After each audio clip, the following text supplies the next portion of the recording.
పరమగీతము 3వ అధ్యాయము. రాత్రివేళ పరుండియుండి నేను నా ప్రాణప్రియుని వెదకతిని. వెదికినను అతడు కనబడకయుండెను. నేనిప్పుడే లేచెదను, పట్టణము వెంబడిపోయి వెదుకుదును. సంత వీధులలోను రాజవీధులలోను తిరుగుదును.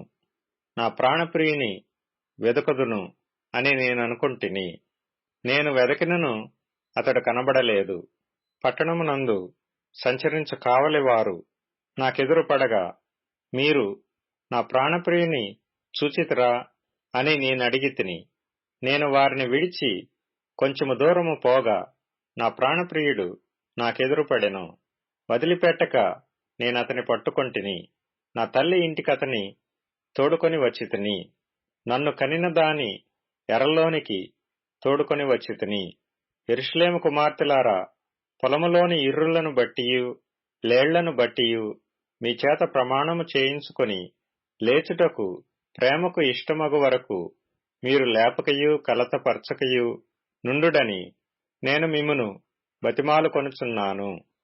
ధూమస్తంభముల వలె అరణ్య మార్గముగా వచ్చు ఇది ఏమి?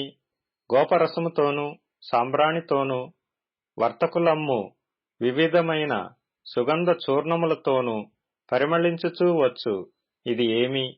ఇదిగో సొలొమోను పల్లకి వచ్చుచున్నది. 60 మంది శూరులు దానికి పరివారము.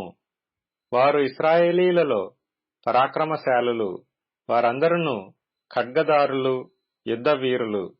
రాత్రి భయము చేత వారు ఖడ్గము ధరించి వచ్చుచున్నారు. లెబానోను బ్రానుతో మంచమొకటి సొలొమోను రాజు తనకు చేయించుకొని ఉన్నాడు. దాని స్తంభములు వెండిమయములు, దాని పాదములు స్వర్ణమయములు, దాని మెత్తలు ధూమ్రవర్ణ వస్త్రముతో చేయబడెను.